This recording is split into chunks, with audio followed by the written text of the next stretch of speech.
Hello guys, this is Pallavi Chinswade and welcome back to the new video about parts of a sentence.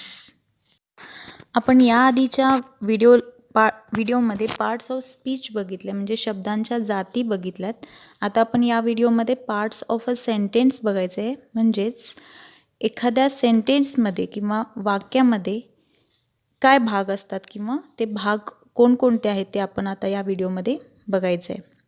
जसं मराठी लँग्वेजमध्ये वाक्यांचे भाग असतात जसं की कर्ता, कर्म, क्रियापद, तसंच इंग्लिशमध्ये सुद्धा कर्ता, कर्म, क्रियापद असतं. त्यालाच आपण सब्जेक्ट, वर्ब, ऑब्जेक्ट असं म्हणतो.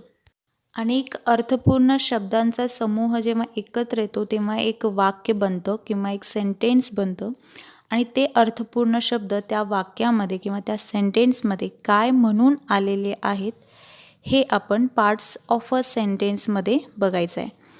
So let's start in details. Parts of a sentence. Parts of सेंटेन्समध्ये मुख्य 3 पार्ट्स आहेत, सब्जेक्ट, वर्ब आणि ऑब्जेक्ट. त्यातला फर्स्ट पार्ट्स आपण आता बघायचा आहे सब्जेक्ट. सब्जेक्ट म्हणजेच काय? कर्ता. To whom or which we talk about or the one who performs an action, it's called a subject. ज्याच्याविषयी वाक्यामध्ये बोललं जातं किंवा अशी एखादी गोष्ट जी वाक्यामध्ये कार्य करत आहे असं सांगितलं जातं किंवा अशा भागाला किंवा पार्टला आपण काय म्हणतो? सब्जेक्ट असं म्हणतो. The name of a person or thing that is spoken about is called the subject. किंवा एखाद्या वाक्यामध्ये ज्या व्यक्तीविषयी किंवा ज्या वस्तूविषयी आपण बोलतो त्या गोष्टीला आपण सब्जेक्ट म्हणायचं आहे.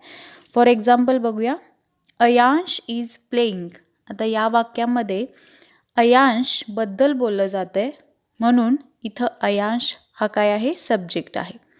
नेक्स्ट वन बघायचं आहे बघा, Anita and Anjali are my sisters. आता या वाक्यामध्ये अनिता आणि अंजली या दोघांविषयी बोललं जातं आहे म्हणून या वाक्यामध्ये अनिता आणि अंजली हे दोघेही काय आहेत? सब्जेक्ट आहेत. आता हा जो कर्ता आहे तो वाक्यामध्ये काय म्हणून येऊ शकतो हे आपण बघायचं आहे बघा. टाईप्स ऑफ सब्जेक्ट किंवा टाईप्स ऑफ अ सब्जेक्ट. तो एक नाऊन म्हणून सुद्धा येऊ शकतो, एक प्रोनाऊन म्हणून सुद्धा येऊ शकतो, एक जेरंड म्हणून पण येऊ शकतो आणि इन्फिनेटिव्ह म्हणून सुद्धा येऊ शकतो. आता नाऊन म्हणजे काय किंवा प्रोनाऊन म्हणजे काय हे आपण मागील लेक्चरमध्ये बघितलेलं आहे. आता जेरंड म्हणजे काय बघायचं आहे बघा. जेव्हा वर्बला आयएनजी प्रत्यय लागलेलं असतं किंवा प्रेझेंट पार्टिसिपल वर्बचं वाक्यामध्ये असतं तिथं जेरंड होतं किंवा त्याला आपण जेरंड म्हणतो. आणि जेव्हा वर्बच्या आधी टू असतं किंवा टू प्लस वर्ब असतं तिथं इन्फिनेटिव्ह होतं. आता नाऊन, प्रोनाऊन आणि जेरंड किंवा इन्फिनेटिव्ह याबद्दलचे एक्झाम्पल्स आपण बघायचे आहेत बघा. फर्स्ट एक्झाम्पल बघायचं आहे, पूजा इज अ स्मार्ट गर्ल. आता या वाक्यामध्ये पूजाबद्दल माहिती सांगितलेलं आहे किंवा पूजा हे नाऊन आहे आणि ते सब्जेक्ट म्हणून वाक्यामध्ये आलेलं आहे. सेकंड बघायचं आहे बघा, शी इज अ स्मार्ट गर्ल. आता इथं पूजाच्या ऐवजी किंवा नाऊनच्या ऐवजी शी वापरलेलं आहे किंवा म्हणून म्हणजेच प्रोनाऊन वापरलेलं आहे. त्यामुळं शी हे सब्जेक्ट प्रोनाऊन म्हणून आलेलं आहे. नेक्स्ट बघायचं आहे बघा, जेरंड म्हणून, reading is a good habit. आता यामध्ये रीडिंग हे एक सब्जेक्ट म्हणून वाक्यामध्ये आलेलं आहे आणि रीडला आयएनजी प्रत्यय लागलेला आहे त्यामुळं त्याला आपण जेरंड म्हणतोय. नेक्स्ट वन बघा, to read is a good habit. आता वर्ब तेच आहे पण त्याच्या आधी टू लावलेला आहे त्यामुळे तिथं इन्फिनेटिव्ह होतं आहे. To read is a good habit. यावरून आपल्याला असं कळतं आहे की कर्ता हा एक नाऊन म्हणून सुद्धा वाक्यामध्ये येऊ शकतो, एक प्रोनाऊन म्हणून पण वाक्यामध्ये येऊ शकतो, एक जेरंड म्हणून पण वाक्यामध्ये येऊ शकतो किंवा एक इन्फिनेटिव्ह म्हणून सुद्धा वाक्यामध्ये येऊ शकतो. Next part of a sentence बघायचं आहे बघा, वर्ब. पार्ट्स ऑफ स्पीचमध्ये आपण वर्ब बघितलं आहे. वर्ब मीन्स एखादी कृती. आता सब्जेक्ट वाक्यामध्ये काय कार्य करत आहे किंवा तो कोणत्या अवस्थेमध्ये आहे हे ज्या शब्दाद्वारे आपल्याला कळतं त्या शब्दाला आपण वर्ब म्हणतो किंवा ॲक्शन म्हणतो. Verb describes the action or the state of a subject. म्हणजेच कर्ता जो आहे तो कोणत्या अवस्थेमध्ये आहे, म्हणजे तो भूतकाळात आहे, वर्तमान काळात आहे का भविष्य काळात आहे, हे ज्या शब्दाद्वारे आपल्याला समजतं तो शब्द वर्ब असतो. फॉर एक्झाम्पल बघा, अयांश इज प्लेइंग. आता इज हे जे आहे ते हेल्पिंग वर्ब म्हणून इथं आलेलं आहे आणि ते प्रेझेंटचं हेल्पिंग वर्ब आहे. नेक्स्ट वन बघा, अयांश वॉज 8 months ओल्ड. आता इजच्या जागी वॉज आलं.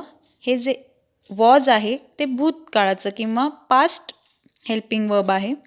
Ayansh will be 8 months old. आता विल बी हे भविष्यकाळाचं हेल्पिंग वर्ब आहे, म्हणजे अयांश 8 मंथचा होईल असं आपल्याला इथं सांगितलं आहे. आणि भूतकाळामध्ये असं सांगितलं आहे, अयांश वॉज 8 months ओल्ड, म्हणजे तो 8 महिन्याचा होता असं सांगितलं आहे. आणि प्रेझेंटमध्ये अयांश इज 8 months ओल्ड, म्हणजे तो अयांश 8 महिन्याचा आहे.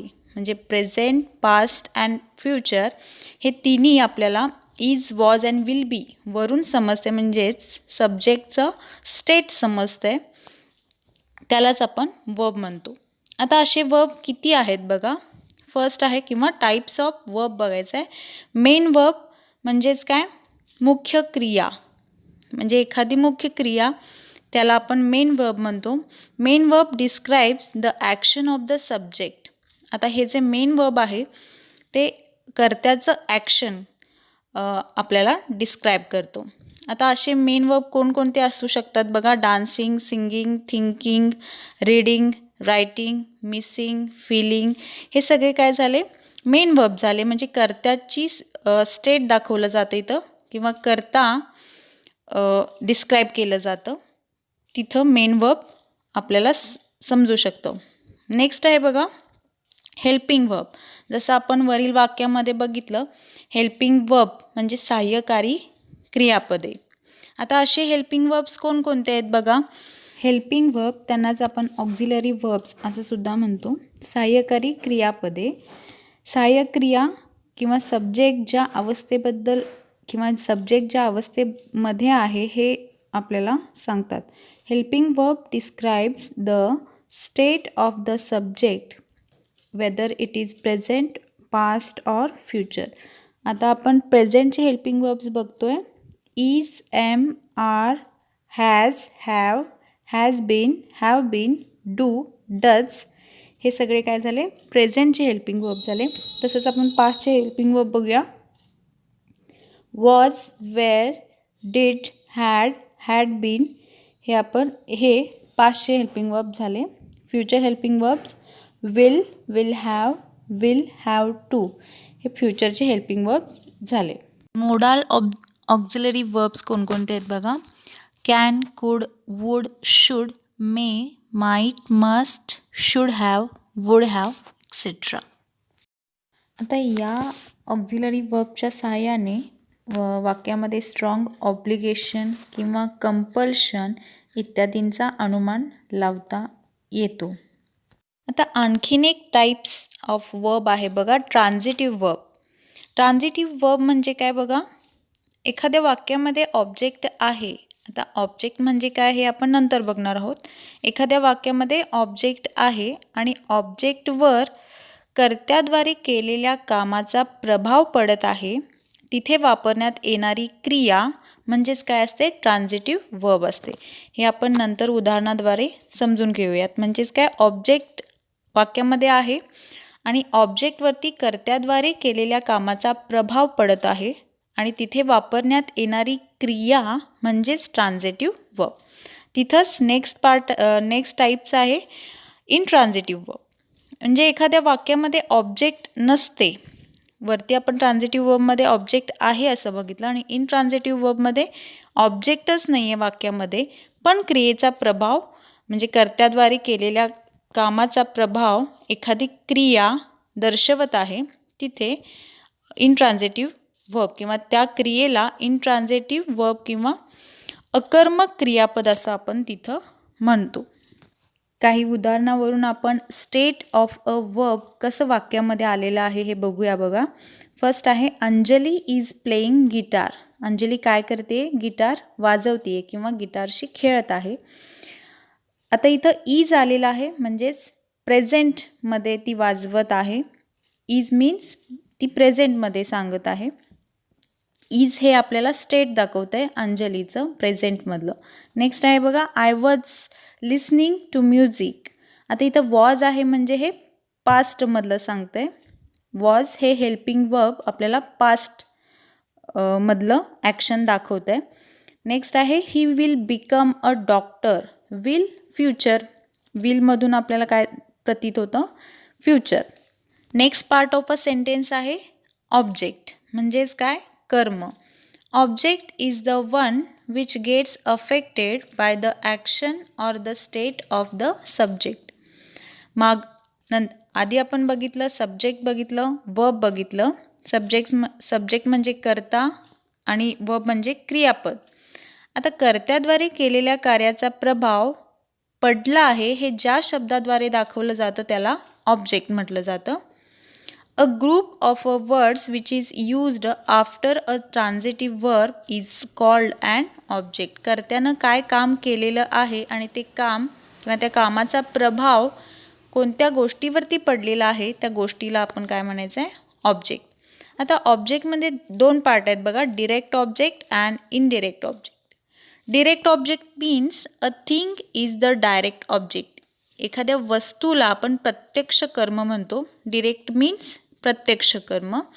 Indirect object the person to whom something is given or for whom something is done is called the indirect object.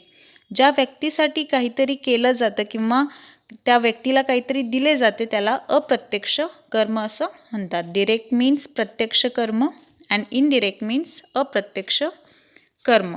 आता डिरेक्ट आणि इनडिरेक्ट ऑब्जेक्ट फॉर एक्झाम्पल बघूया बघा.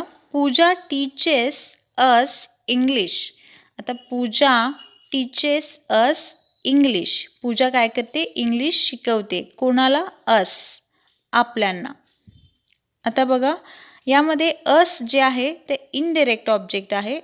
इनडिरेक्ट म्हणजेच अप्रत्यक्ष कर्म आहे आणि जे प्रत्यक्ष कर्म आहे ते काय आहे? इंग्लिश म्हणजेच ते काय आहे? डिरेक्ट. आता या वाक्यामध्ये इंग्लिश हे काय झालं? प्रत्यक्ष कर्म झालं आणि ज्या व्यक्तीसाठी काहीतरी केलं जातं किंवा दिलं जातं ती व्यक्ती म्हणजे इथं पूजा कोणाला शिकवते? अस. हे काय झालं? Indirect object. डिरेक्ट ऑब्जेक्टमध्ये असंही म्हणू शकतो ज्यावर कर्त्याद्वारे केलेल्या कामाचा डिरेक्टली प्रभाव पडतो त्याला आपण डिरेक्ट ऑब्जेक्ट म्हणतो आणि ज्यावर कर्त्याद्वारे केलेल्या कामाचा डिरेक्टली प्रभाव पडत नाही त्याला इनडिरेक्ट ऑब्जेक्ट असं म्हणतो. फॉर एक्झाम्पल बघा, he threw the ball on me. He threw the ball on me. आता कर्ता कोण आहे यामध्ये? ही आहे. त्यामध्ये द बॉल ऑन मी कर्त्यानं काहीतरी कार्य केलंय, थ्रू केलंय म्हणजे बॉलला फेकलंय. कोणावरती? On me. आता कर्त्याद्वारे काहीतरी कर्त्याद्वारे जे कार्य घडतंय त्या कार्याचा प्रभाव कोणावरती पडतोय? On me. आता या वाक्यामध्ये ऑन मी हे जे आहे ते काय आहे? ऑब्जेक्ट आहे. नेक्स्ट बघा indirect object. He threw the ball hard on me. आता यामध्ये ऑन मी हे ऑब्जेक्ट झालं. आता इथं हार्ड हा शब्द आलेला आहे. आता वरील वाक्यामध्ये आपण बघितलं he threw the ball on me. कर्त्याद्वारे केलेल्या कार्याचा प्रभाव डिरेक्टली कोणावरती पडलाय? माझ्यावरती पडलाय म्हणून इथं डिरेक्ट ऑब्जेक्ट आहे मी. आता नेक्स्ट बघितलं he threw the ball hard on me. आता इथं इनडिरेक्ट ऑब्जेक्ट कसं आहे बघा, त्यानं माझ्यावरती बॉल फेकलंय ते कसं? हार्ड आहे हे सांगितलं जातं तिथं इनडिरेक्ट ऑब्जेक्ट, अप्रत्यक्ष कर्म असं आपण त्याला म्हणतो. Next part of a sentence काय आहे बघा, कॉम्प्लिमेंट. यालाच आपण पूरक शब्द असं सुद्धा म्हणू शकतो. A word required to complete the meaning of an intransitive verb is called a complement. अकर्मक क्रियापदाचा अर्थ पूर्ण करण्यासाठी वापरला जाणारा शब्द म्हणजेच काय? कॉम्प्लिमेंट असतं. कॉम्प्लिमेंट म्हणजेच असं एखादं शब्द जो वाक्य पूर्ण करण्यासाठी वाक्यामध्ये आलेला असतो, ज्यामध्ये कंप्लीट सेन्स वाक्याचा अर्थ पूर्ण करणारा शब्द असं पण आपण त्याला म्हणतो. A compliment is a word, phrase, or clause that is necessary to complete the meaning of an expression. Compliment adds more information about the subject or object of the sentence. म्हणजे वाक्य पूर्ण करण्यासाठी आलेला शब्द यालाच आपण काय म्हणतो, कॉम्प्लिमेंट. आता हे कॉम्प्लिमेंट किती प्रकारचे आहेत बघा. फर्स्ट आहे सब्जेक्ट कॉम्प्लिमेंट. सब्जेक्ट कॉम्प्लिमेंट म्हणजेच काय, वाक्यामध्ये कर्त्याविषयी काहीतरी बोललं जातं आहे किंवा कर्त्याला काहीतरी कॉम्प्लिमेंट दिलं जातं आहे, त्याला आपण सब्जेक्ट कॉम्प्लिमेंट म्हणतो. Subject complement adds more details about the subject of the sentence. म्हणजे सब्जेक्ट कॉम्प्लिमेंट काय करतं, कर्त्याबद्दल जास्त डिटेल ॲड करतं, त्याला आपण सब्जेक्ट कॉम्प्लिमेंट म्हणतो. फॉर एक्झाम्पल बघा, द बेबी इज क्यूट. आता या वाक्यामध्ये द बेबी हे काय आहे, सब्जेक्ट आहे, आणि क्यूट हे काय झालं, कॉम्प्लिमेंट आहे. इथं हे ऑब्जेक्ट नाही आहे. क्यूट हे काय झालं, सब्जेक्ट कॉम्प्लिमेंट झालं. नेक्स्ट बघा, मोहन इज व्हेरी वीक. आता या वाक्यामध्ये सब्जेक्ट कोण आहे, मोहन. मोहन काय आहे, खूप वीक आहे असं सांगितले, म्हणजे सब्जेक्टबद्दल जास्त माहिती ॲड झालेली आहे आणि त्यालाच आपण काय म्हणतो, सब्जेक्ट कॉम्प्लिमेंट. मोहनविषयी जास्त माहिती ॲड केलेली आहे म्हणून तिथं वीक हे काय झालं, सब्जेक्ट कॉम्प्लिमेंट. नेक्स्ट वन बघा, you look happy. You look happy या वाक्यामध्ये यू काय आहे, सब्जेक्ट आहे. तू काय दिसतोयस, खूप हॅपी दिसतोयस. म्हणजेच काय, हॅपी हे काय झालं, सब्जेक्ट कॉम्प्लिमेंट. म्हणजे सब्जेक्टबद्दल इथं सांगितलं जातं आहे, त्यामुळे इथं हॅपी हे सब्जेक्ट कॉम्प्लिमेंट आहे. नेक्स्ट वन एक्झाम्पल बघा, राम इज अ बॉय. आता इथं बॉय हे ऑब्जेक्ट नाही आहे, हे काय आहे, कॉम्प्लिमेंट आहे. Ram is a boy. Ram काय आहे, एक मुलगा आहे. रामबद्दल इथं विशेषण सांगितलं जाते, म्हणजे त्याला कॉम्प्लिमेंट दिलं जातं आहे आणि ते सब्जेक्टिव्ह कॉम्प्लिमेंट आहे, रामबद्दल आहे, म्हणून तिथं बॉय हे काय झालं, कॉम्प्लिमेंट असणार आहे. आता याच वाक्यासारखं बघा, Ram is beating the boy. आता इथं सुद्धा राम आहे आणि इथं सुद्धा बॉय आहे, पण या वाक्यामध्ये काय सांगितलं बघा, Ram is beating the boy. Ram काय करतोय, त्या मुलग्याला मारतोय. आता आपण ऑब्जेक्ट म्हणजे काय बघितलं, एक कर्त्याद्वारे केलेल्या कार्याचा प्रभाव दुसऱ्या गोष्टीवरती पडतो, त्याला आपण ऑब्जेक्ट म्हणतो. आता इथं रामनं केलेल्या कार्याचा प्रभाव एका मुलावरती पडतोय. आता इथं द बॉय जो आलेला आहे तो ॲज अ ऑब्जेक्ट म्हणून आलेला आहे. म्हणजे तुम्हाला इथं डिफरन्स कळाला असेल कॉम्प्लिमेंट आणि ऑब्जेक्टमधलं. तर वाक्यामध्ये सब्जेक्ट कॉम्प्लिमेंट आणि ऑब्जेक्ट कॉम्प्लिमेंट कसं येतात हे बघूया बघा. उदाहरणाद्वारे एक्झाम्पलद्वारे आपण बघायचं आहे. सेम एक्झाम्पल घेऊया आपण. सब्जेक्ट कॉम्प्लिमेंटचं, Ram is a boy. Ram काय आहे, एक मुलगा आहे. आता इथं रामबद्दलच सांगितलं जातं आहे इन कॉम्प्लिमेंट्समध्ये, अ बॉय, म्हणून इथं काय आहे, सब्जेक्टिव्ह कॉम्प्लिमेंट आहे. आता सेम तसंच ऑब्जेक्टिव्ह कॉम्प्लिमेंट काय आहे हे आपण एका उदाहरणाद्वारे बघूया बघा. The teacher selected him the monitor. आता या वाक्यामध्ये द टीचर काय आहे, सब्जेक्ट झाला, सिलेक्टेड काय आहे, वर्ब झालं, आणि हिम आणि मॉनिटर हे दोन राहिले.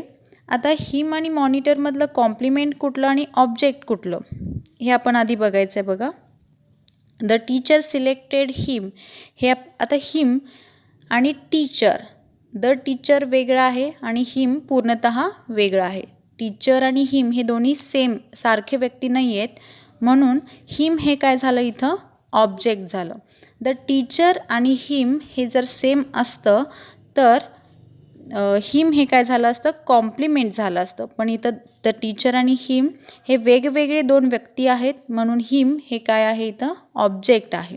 The monitor, the teacher selected him the monitor. आता आपल्याला ऑब्जेक्ट मिळाला म्हटल्यानंतर मॉनिटर कोण बनलं आहे, हिम बनलं आहे, म्हणजेच द मॉनिटर हे काय झालं आपलं ऑब्जेक्टिव्ह कॉम्प्लिमेंट.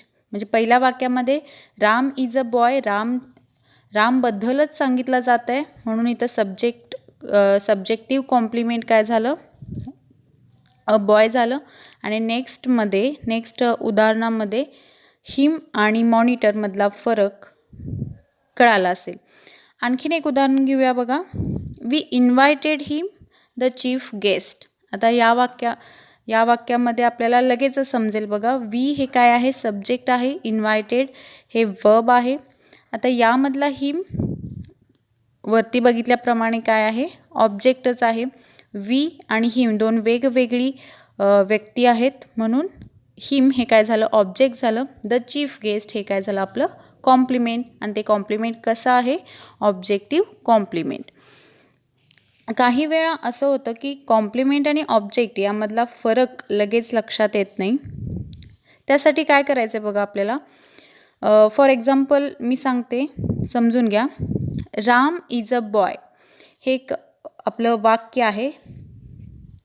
आता राम इज अ बॉय आणि राम हॅज अ बॉल. आता फर्स्ट वाक्य आपण घेतोय राम हॅज अ बॉल. आता या वाक्यामध्ये Ram has a ball, Ram has a ball.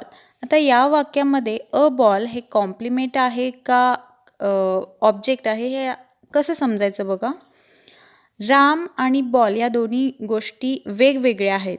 Ram is a person किंवा Ram is a name of a person, आणि बॉल हे काय आहे एक थिंग आहे. राम म्हणजे बॉल नव्हे आणि बॉल म्हणजे राम नव्हे.